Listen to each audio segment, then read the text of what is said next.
Well, a very good afternoon to everyone this afternoon. We're just going to wait a few more moments till everyone who's registered can come on board.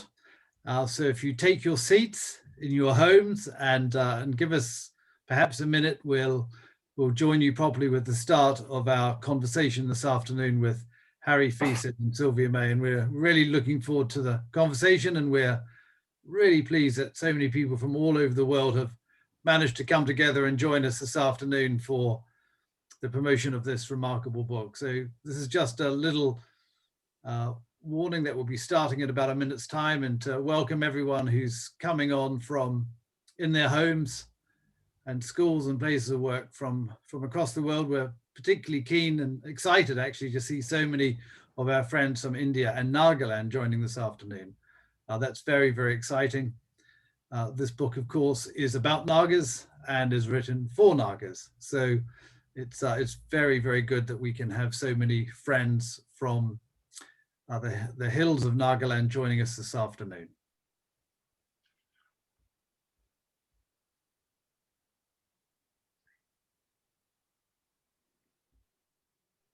Right, well, I think we'll make a start, and my delightful role this afternoon is to welcome everyone and thank you for joining us today in this first ever Kohima Educational Trust webinar event.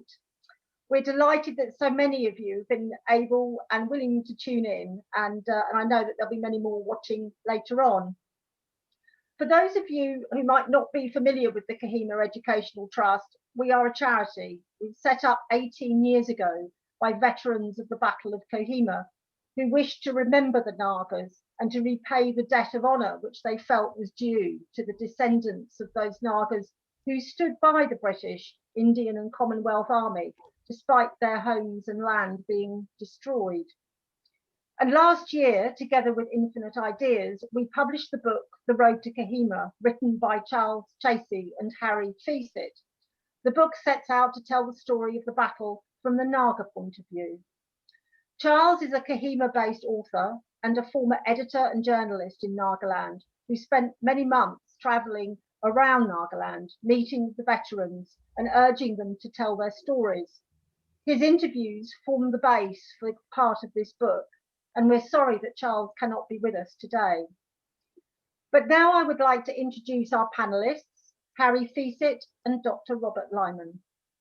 Harry is a former British Army infantry officer and has always taken a keen interest in the less well-known incidents in military history, researching and writing for several military journals. His aim is to emphasise the forgotten contributions and sacrifices made by soldiers of the Commonwealth, and confesses that he is ashamed how little people in the West know about their endeavours for us in both World Wars. He is the author of Sideshows of the Indian Army in World War I and Distant Battlefields, the Indian Army in World War II. Dr. Lyman needs little introduction, an eminent military historian and author of many books, notably Slim, Master of War, and most recently, A War of Empires, Japan, India, Burma and Britain, 1941 to 45. Rob has travelled throughout Nagaland and Burma researching his subjects and is a trustee of KET. He is a widely sought after commentator, so we are lucky to have him with us here today. So, as they say, with no further delay, I will hand over to both for what will be a highly fascinating discussion. Thank you, Rob.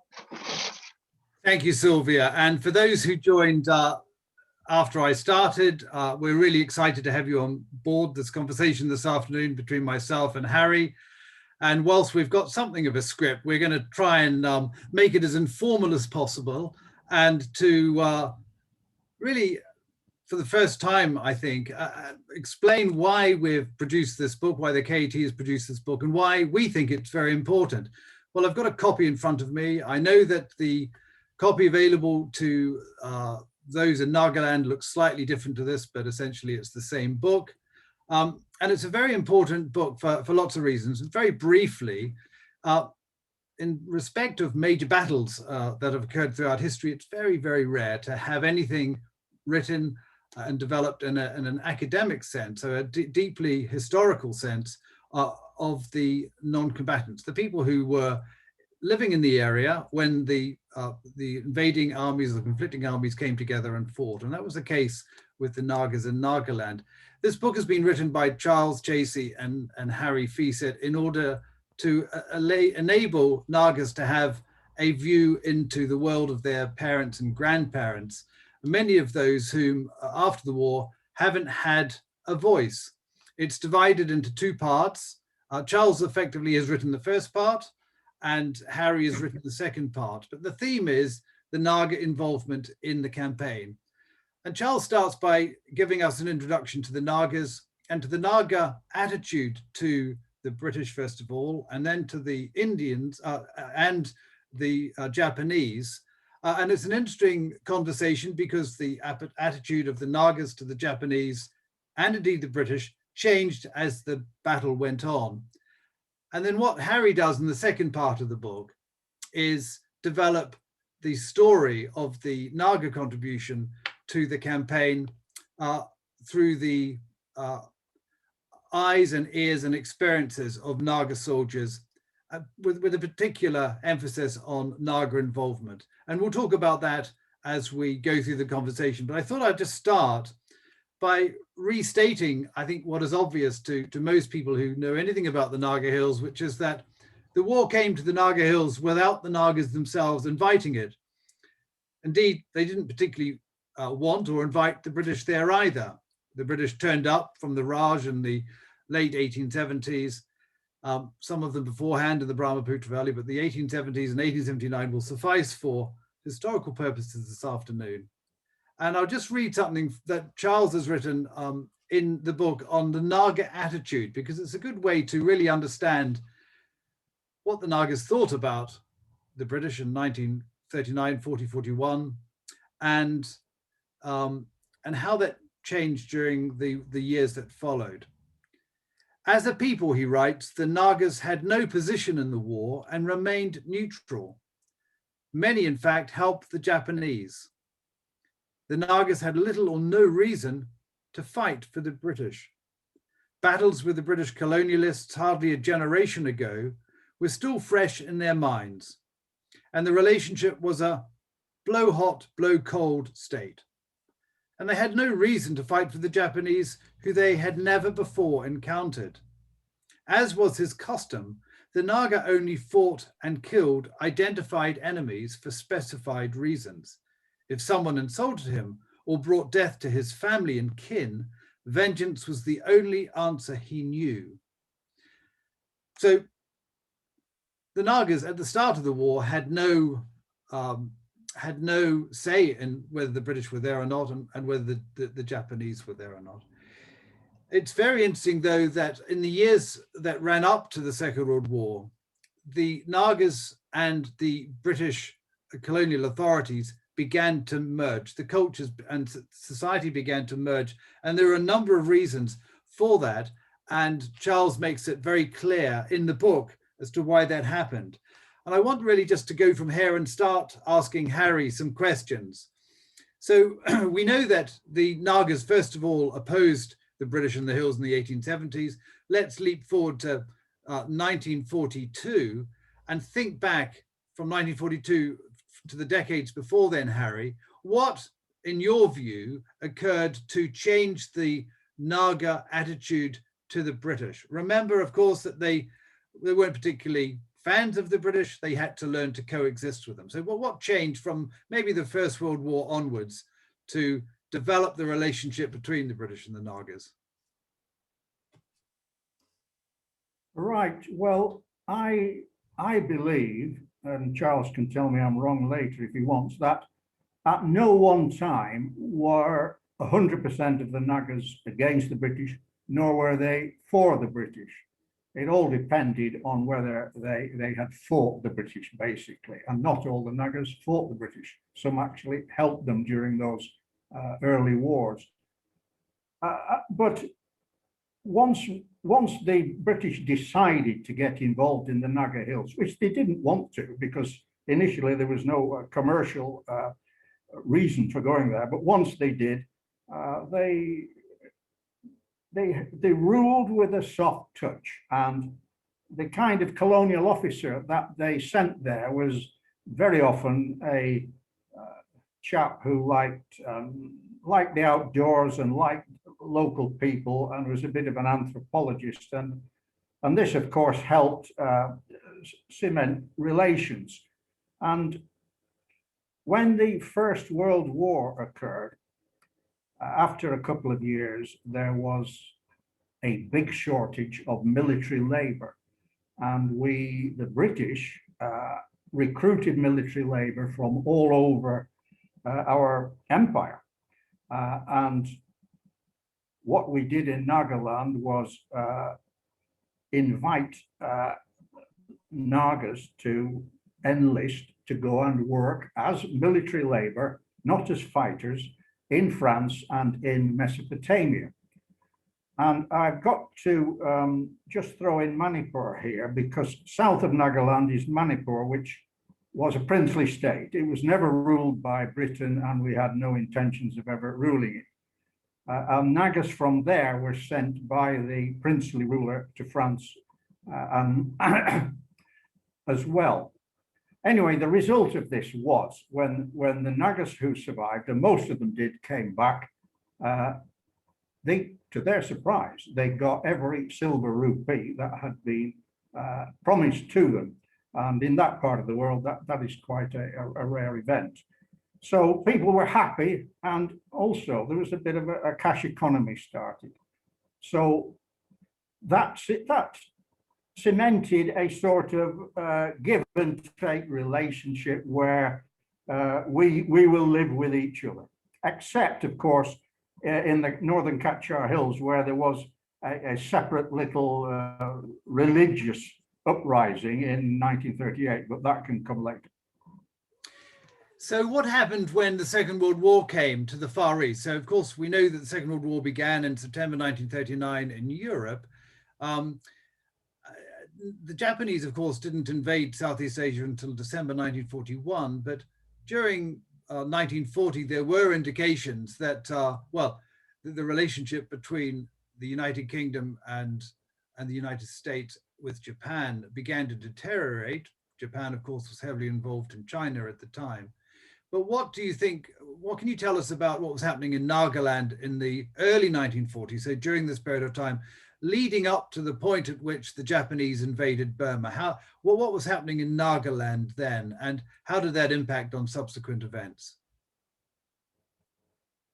Well, nothing much happened as that I'm aware of in Nagaland until the Japanese pushed into Burma. And then as they pushed our retreating army northwards and northwards, we didn't know where they would stop. So the first thing we did, which involved Nagas, was we started a military unit called V for Victor force. And this was designed to be a stay-behind force in case the Japanese pushed on into India after they conquered Burma. And it was meant to live in the jungle in camps with stocks of ammunition and supplies, and go out and attack the Japanese lines of communication. In fact, the Japanese stopped. They didn't go right to the north of Burma, and they stopped more or less on the Chindwin River in Naga territory. But that introduced the Nagas to the Japanese, especially on the Burma side, where a lot of Burman Nagas crossed the border to get away from the Japs. I don't know if they were probably just worried about what would happen to them. And that led to other things you might want to discuss. Well, I mean, one of the things that one of the units, the military units in the hills before the war, of course, was the Assam Rifles. You mentioned the creation of V-Force in 1942, but a year before that, of course, the Assam Regiment was formed up in Shillong, the capital of Assam. And that was to have a very, very significant influence on subsequent event in the Naga Hills. Is there anything you want to tell us about the creation of the Assam Regiment and its composition, Harry? Yes, starting with the Assam Rifles, which was the paramilitary force. It was actually part of the police force, and the sepoys in it were entitled to police medals when the war broke out, but that changed as the war developed. The V force was drawn from the Assam Rifles, but then, as you say, an Indian regular army regiment was started, the Assam Regiment, and that recruited from all the tribes in northeast India, not just the Nagas. However, suffice it to say that during the whole war, that Assam Regiment awarded 4 military medals to its personnel, and all of those 4 were Nagas, which shows that the Nagas did make a significant contribution to that regiment. But as the Japanese pushed up Burma and the refugees started coming over the border, the Assam Regiment was deployed in that area. And first of all, the thought of Japanese actually coming across the northern part, the Sumra tracks, which had no tracks in them, just mule tracks. The thought of the Japanese coming there and attacking Kohima was beyond the capacity of the staff officers, the British staff officers in Kohima. So when the words Japanese coming arrived, runners were sent back by the Assam Regiment to Kohima, get yourselves ready, the Japanese are coming, but nobody wanted to believe it. Anyway, it all resulted in the end in a number of very brave delaying actions by the Assam Regiment, including 2 on villages, Naga villages. One was Karasom, where a company of the Assam Regiment were told to defend it to the last bullet and the last man. And in fact, the British company commander did that to the letter by sending his men back when he could see the situation was lost, but defending it himself and being killed in the process. At Jessamy, the rest of the Assam Regiment fought until they were the water supply and so on was made it untenable to hold the position, and they broke out. Sadly, they'd been sent, and once again they'd been given last man last round order, but that was rescinded and a message was sent, pull out. So but that fell into Japanese hands, and that meant the Japanese actually knew more about what was going on than the Assam Regiment did, and there were quite a few casualties as the Assam Regiment pulled back. But in the end, they got to Kohima, which is the next chapter. It's a fascinating story, and I'm glad you've explained that this afternoon. It's largely unknown outside a very small number of historians and people who know the battle in detail. The story of the Assam Regiment and its delaying actions at Jessamy and Karasom is largely unknown. And of course, there were, as you described, the remarkable self-sacrifice of Captain John Young is one example. But I just want to go back very quickly and just remind people that of where we were in the war, because the Japanese, of course, invaded or pushed the British out of Burma by May 1940, as Harry said, May 1942, as Harry said, and then nothing much happened in this part of the world until March 1944. In fact, when John Young was posted to the Assam Regiment in 1943, he thought he was in for a bit of a cushy posting. And the only evidence of the war in 1942, as Harry has suggested, were actually very large numbers of Indian refugees coming up through Manipur and over the road. And it's at this place we really just need to remind people who don't know the terrain that a single road, a track in parts, ran from Tamu on the Chindwin through Manipur, across the mountain to Imphal, and then back over the 138 miles from Imphal through Kohima down to Dimapur. And that road, as all our friends in Nagaland who are listening to this today can attest, is still the single route by which you make your way from the Brahmaputra to Manipur on land. So it was a very significant route. It was effectively the line of communication between the Brahmaputra Valley and Manipur, and all the British forces building up in Imphal. And so these Nagas, of course, could see the refugees coming through. They could see the war at first hand through the movement of refugees and their pitiful state, and the story is a terrible one. They were also engaged by the British authorities to renew the road. So the integration of Naga society with the British cash economy was given further impetus in 1942 as the Nagas were recruited in very large numbers to improve the road between Dimapur and Manipur. And then what Harry has described is the first actions in the Japanese invasion of Manipur, a very significant invasion, one of the most significant of the war. Over 100,000 Japanese troops under General Motoguchi advancing into both Manipur in the south and Assam in the north, in order to be able to capture essentially Imphal. Motoguchi had other ideas, but we don't have time to develop them today. But the key crossing point for the Japanese in terms of the road between Dimapur and Imphal was at Kohima. And as Harry said, there was an enormous amount of confusion in Kohima itself, wasn't there? And it was pretty lucky that the Assam Regiment was sent forward. Bruno Brown and his battalion was sent forward to Jessamy and then Karasom.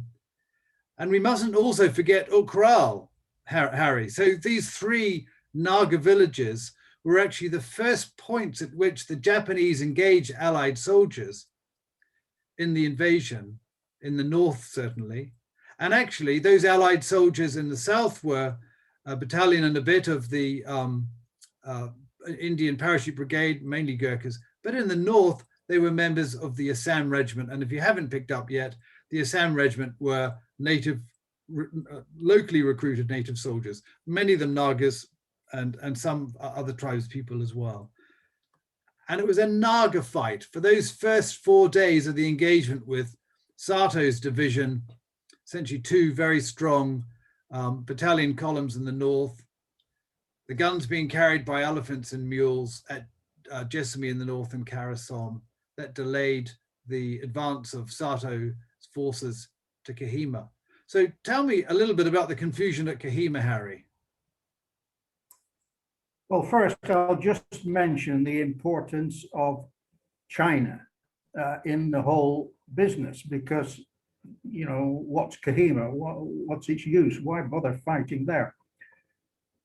The Americans were in northeastern India, and they were supporting the nationalist Chinese by a massive flights of military hardware over what was called the hump into China. And there were massive stockpiles down on the plain below Kohima, which if the Japanese had had perhaps different tactics and commanders, they could have got down there and severely disrupted that, but that's a separate issue. So Kohima was regarded as, by the people who could read the ground and read a map and who were tactically competent, that was the way to stop the Japanese coming down with trucks and tanks and artillery onto the plain. So Bill Slim, in his book, he gave the task to a general ranking, I believe, who was a general down on the plain, who was probably excellent at commanding stores and getting kit to the right place at the right time. He first sent the 161st Brigade up to Kohima, then brought it back down again, and then it was sent up again, but only one battalion got there, the West Kents. But that they weren't the only people there. A company of Rajputs got in, which nobody talks about.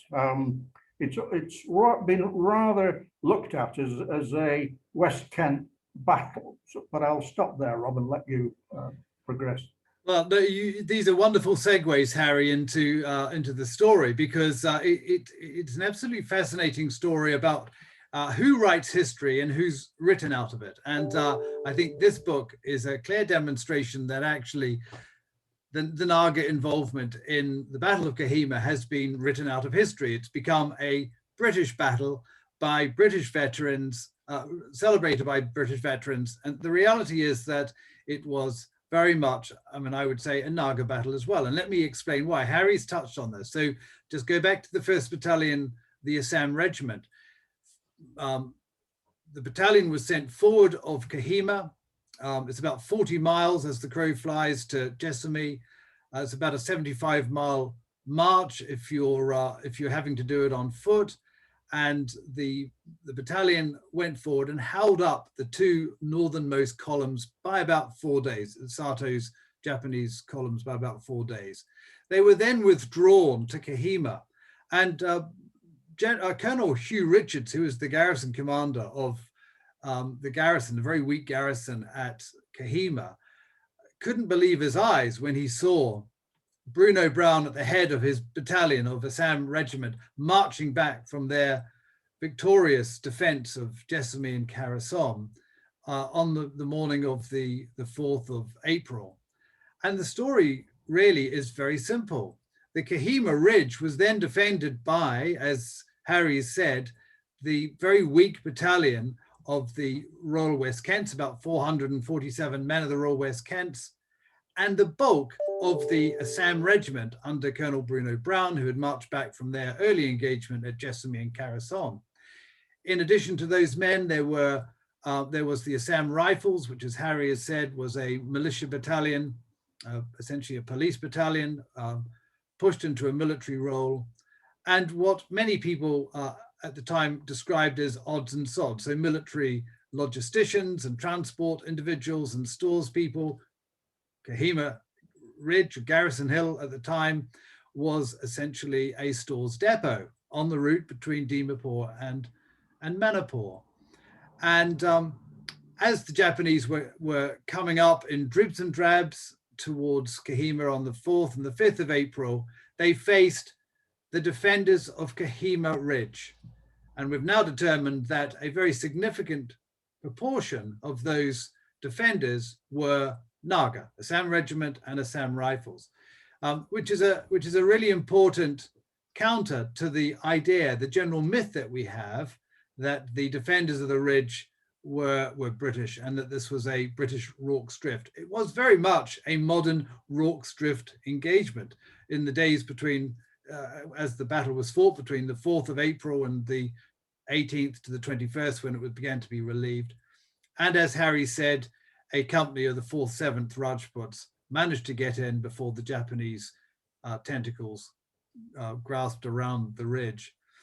And so it's really important, and I think this is why this book is such an important antidote to the history that's been written so far, because it introduces the Naga perspective of that battle for the first time. And having the voices of veterans of the Assam Regiment is really powerful and really exciting. So we've leapt ahead to the first part of the Kohima drama, which was the siege in April 1944.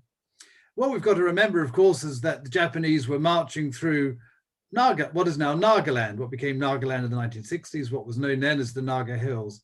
So I want now just to go back and ask Harry about the attitude of the Nagas in the villages where the Japanese marched through to the Japanese, because bear in mind, the Japanese had behaved very badly in China, and the Indians and the Nagas knew this. So what was different about the Japanese treatment of the Nagas in those early days in April and May 1944? Well, Charles covers this in his first section of the book, and I think the Japanese were on their best behavior to begin with. They made a big mistake in their invasion plans, but it was a mistake that hadn't occurred before. Their resupply and their logistics wasn't up to it. They reckoned they could, as they had in Burma and Malaya, They could capture British stockpiles of food, clothing, ammunition, petrol, vehicles, etc. But when they first arrived in the hills, they had enough supplies with them to not worry about the resupply. They were heading for Kohima, where they were going to capture all these things. And so they were quite polite to the Nagas, who they regarded as a sort of friends in a way, from an anthropological point of view. But the problem came when the Japanese began to run out of food, and then the Nagas suffered. The Japanese set up pig collection points in villages, and the Nagas were told, get your pigs here, you know, we need them, and that sort of thing. And so the friendliness of the first approach, which could have worked wonders really, if they'd been able to maintain it through having their own supplies, deteriorated into a situation where Nagas were forced to do portering tasks, and the general food, the grain for next year's planting was given to the Japanese. So it wasn't a pretty picture in the end. So the situation is that the Nagas, of course, were subsistence agriculturalists. They lived from one season to another. The Japanese came with the intention of keeping the Nagas on side because they recognized that was to their benefit. But as the weeks and months went by, and the Japanese became much more aggressive towards the Nagas because they started running out of food. Many of you listening today would have known the late Masao Hirikubu, and he described to me one occasion when he was the logistics officer or the quartermaster for one of Sato's battalions, serving in the same regiment as Akiko MacDonald's father.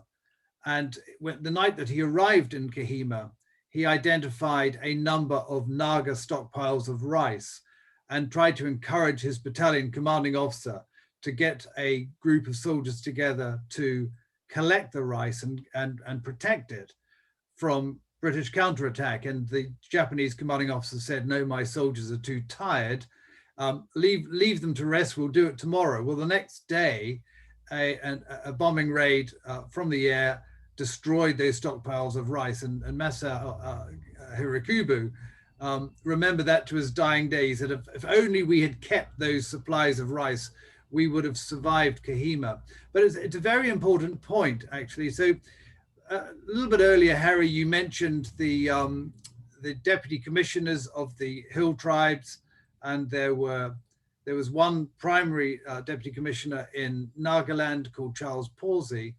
And most people who consider the issue of Naga loyalty to the British during the siege and the subsequent battle suggest that Charles Chasie, and indeed the book describes it as such, had a significant role in keeping the Nagas loyal to the British. I mean, can you say anything about that? Why was that the case? I would say personality. Personality and a genuine feeling of not leadership, but companionship with the Nagas, who he worked with, and you know, he appointed the various people who held appointments, and they were his men, and before all this started. So Charles Porcy had, who got a military cross, I'm pleased to say. Charles, he reached out, as he'd always had done, and the Nagas responded by reaching back. And one of the, I think Eastereen is on the call today, listening to this. Eastereen Kiri is a very significant Naga historian, and interviewed her great aunt, Avi, a number of years ago, and wrote a marvelous book called Murray. And Eastereen's book, which was fabulous because it's one of the first times that the views of Naga participants in the battle were brought together in book form.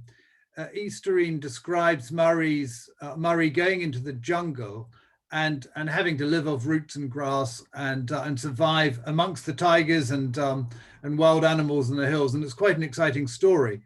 But she also points out that Charles Chasie decided to stay in Kohima during the battle. He had the opportunity of going back to the safety of Dimapur, but he stayed with his Nagas. And a number of years ago in London, a number of us had the opportunity of looking at and touching and seeing for the first time, certainly in the UK, the Union flag that he flew over his trench during the battle, full of bullet holes. I mean, quite an extraordinary experience, which the late Lily Das was instrumental in bringing to the UK. But I think the point is that Charles Chasie not only stayed with the Nagas, his Nagas as he described them in Kohima, but he arranged for the British Army to supply the Nagas in the hills. And messages were sent out through the hills, and they reached Mari Avi to come to Jotsima. And there were, during the battle, whilst the battle was raging, large numbers of Naga refugees came through the hills away from the battlefield and assembled in the valley below Jotsima. You can visit it today, where they were issued with rice and were kept safe. So to a very large extent, it was the influence of Charles Chasie in providing security and food for the Nagas that enabled them to remain loyal, I think is a way of putting it, to the British. But there's a little bit more than that. There's some interesting memoirs of the battle, some British memoirs of the battle, of Nagas doing slightly more than giving their acquiescence to the British. And I wonder whether there's anything that you can say about that, Harry. And so instead of, more than just being porters, perhaps, there are stories of Nagas doing other things. Yes, I'd like us to go a little further east now and go back to the British and American fear of their supplies down on the plain being overrun and the railway line that carried them being cut. More troops were needed for the defense of Kohima and its surrounding region. And so one brigade of the Chindits, which was a divisional formation which was glider-borne or marched into Upper Burma, one brigade was kept back and it was deployed to the east of Kohima. This was 23 Long-Range Penetration Brigade. And actually, its role adds up a lot of the little things that you've just mentioned. To begin with, the brigade came with its resident intelligence and reconnaissance people being Burmese, because it was going to go into Burma from the Burma Rifles. But these lads were obviously not going to be much use in the Naga Hills, as they couldn't talk the dialects. So the Burmans were sent back with many thanks, and a military unit of Nagas was then formed to replace them, and this was the Naga levies. This was done very quickly. However, there were precedents. There were levies in the Chin Hills and in the Kachin Hills down in Burma. So levies were formed, and there's an appendix in the book which shows how much they were paid and what the bonus was for proving they killed the Japanese and that sort of thing. So this 23 brigade then went into the hills, and it was the formation that called the airstrikes. For example, Charles Porcy and his boss, who worked down on the plain, they wanted to get a drop into a village. Well, 23 Brigade would call in the airstrike, and the levies would go ahead and scout out everything. And I have some really good stories in the book of levies who did very brave scouting missions. But also silver rupees were probably not parachuted. They were probably free dropped in sacks into the jungle. And that was a big difference to the Nagas from getting bits of pretty useless colored paper from the Japanese. So that the British were one up on getting silver coins into the Naga territory, and British prestige obviously growed. I won't develop this any further in case you have another direction to go. No, I think that's been very helpful. So loyalty was bought by security, by food, and certainly by silver rupees that were free drop from aircraft. And the story of 23 Long Range Penetration Brigade is an extraordinary one, and also one that has been not particularly well understood. George Wilton has written a really good paper on the subject recently that I would encourage you to have a look at, and the published by the British Campaign for Military History. And George has resurrected the story of 23 Brigade from obscurity. So we've got the situation now where the siege has been won. The British 2nd Division has arrived. The famous 2nd Division that had last fought at Dunkirk had been sent to Western India in 1942, had spent most of its time around Pune, and then was called up at the last moment. Indeed, the 2nd Division was called initially to go to Chittagong because Slim wanted one of his experienced Indian divisions, the 5th Indian Division or the 7th, to come to Kohima and reinforce Kohima instead. But the 2nd Division was in Calcutta, and it was closer to Dimapur than the 5th or the 7th divisions were. So the 2nd Division was rerouted by rail across the Brahmaputra, itself a pretty difficult situation because the trains, the train terminated the Brahmaputra, troops were taken over by ferry and joined the rail to Dimapur on the other side. Anyway, they got there in the early days, the 1st, 2nd, 3rd of April, and then by the 11th of April, the division had formed up and was marching up the hills into Jubsa, where the first engagements took place on about the 14th. So on the 18th, 19th, and 20th, we had the first arrival of the 2nd Division and the end of the siege. So Sato's attempt to break through into Kohima ended in failure, and then the battle really began. And this was a battle that destroyed many of the Naga villages around Kohima. The British guns were in Jotsama. It took all of that period of the battle to recover most of Garrison Hill. But of course, as you're looking from Garrison Hill and you're looking north, you're looking up onto Naga Hill itself, on top of which is Kohima village and the wonderful memorial to the Cameron Highlanders today. And that was completely destroyed. There were 900 houses in Kohima village at the time that were destroyed in the battle. And some of the photographs of the fighting, which you can see online today, demonstrate the fierceness of the fighting. Most of the Nagas, of course, the population had fled into the hills by that stage. So we had a general situation where the Nagas were effectively victims of this war. They hadn't invited it. It had come to them. And they had, by the time the siege had completed, most Naga men who had the ability to do so were now fighting for the British. They were either portering or they were scouting, as Harry has said, as unofficial guides to the 23 Brigade. The very famous movement by the 4th Brigade around Pullabadze and over the top of Pullabadze down into Norfolk Spur were led by Naga guides. And there's a very, very funny story at the start of that. In the journey up to Kohima and then up behind Pullabadze, the Nagas were saying, well, this is pretty impenetrable country. Nagas don't even go there. Are you really sure you want to go behind Pullabadze? And of course they did. And we know the end of the story, which was the outflanking of Kohima and the very fierce fighting that took place.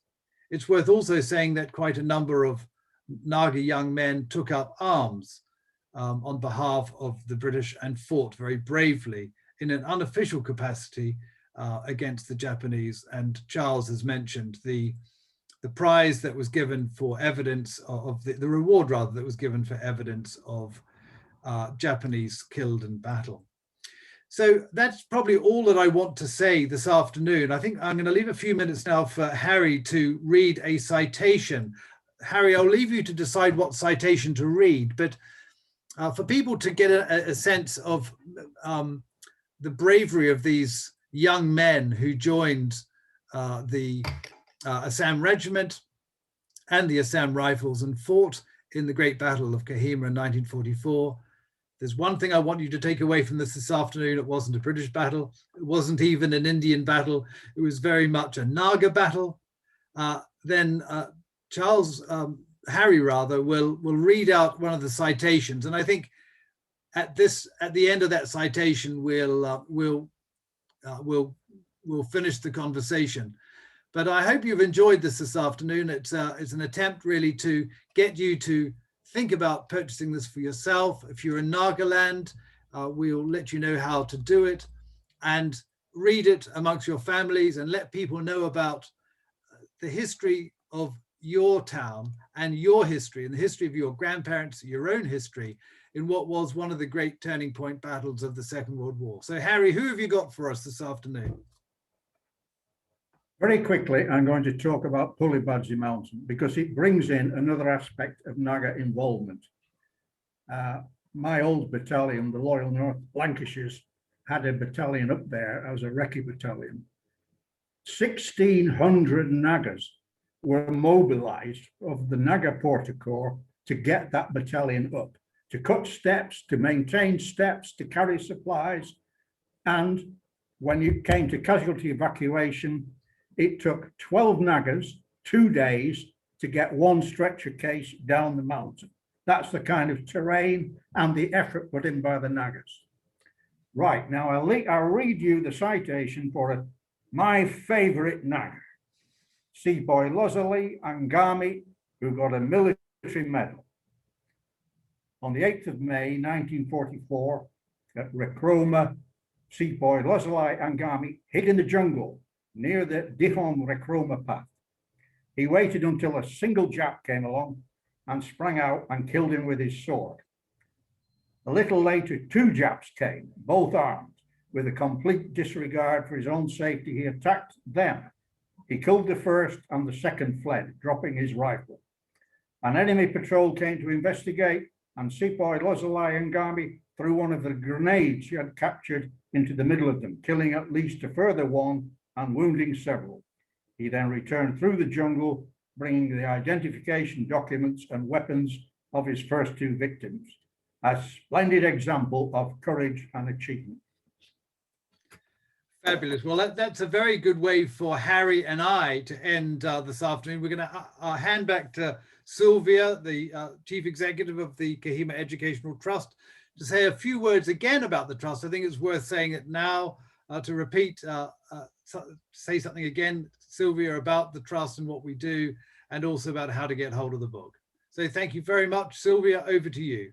Well done, Rob and Harry. Thank you very much. And I'm sure you will all join me in thanking them both for what proved to be a fascinating discussion and keeping within the time. Hats off to you. Thank you, Andy, for suggesting that we plug KET again. I was going to round up just saying that if you wanted to purchase a copy of The Road to Kohima, or indeed any of Rob's books on the Burma campaign, they're all available from our website, and that's really the best place for me to direct anyone.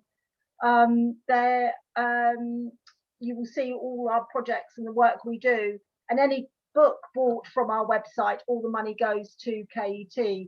Of course, if you're living in India and in Nagaland, our wonderful team in Kohima have copies available in the KES office in Kohima and can be purchased there. There's also an electronic version available for those of you that are into ebooks, and that has been produced by the great Infinite Ideas publisher, and it can be purchased from the usual place. Both authors, I would like to say, have donated all their royalties towards, they haven't taken any royalties, it goes to KET, for which we thank them once more. Our work is all in Nagaland, and we could not do any of what we do without our team there, Charles, of whom is our wonderful president, Dr. Nully, our chairman, and Salier Solo, who does all the legwork and runs around for us throughout Nagaland. They're a great team, and there's many of them behind them. I won't name everybody, but they do a lot for, we couldn't do it without them. And indeed, we couldn't do it without all of you listening today, and the support you give us is fantastic. So I do urge you to visit the KET website and look on the store, because we've got beautiful handmade Naga items as well as DVDs which have a lot of Naga veterans being interviewed on them. So you may like to watch that. And our website, of course, will tell you all about the work we do. Our scholarship program is the flagship, but we do many other things, and it will tell you more. I do urge you, if you have questions, because you've been lovely feedback here, thank you. And we have recorded it today, so we will pick up all the chat that you've been giving us throughout. I will come back to you. If those of you that have questions, do direct them to me, if you don't mind, in the first instance, so I can then send them to Harry, Rob and Charles as appropriate, and we'll answer as many of your questions as we possibly can. So this just leaves me to thank you all for joining us. For a small trust that we are, this webinar has been an important step forward in how we communicate about what we do. And I know that my father, who was a veteran of the battle and the inspiration behind the founding of KET, would be extremely proud of what has been achieved. And that's thanks to you all. And look forward to next time. Thank you.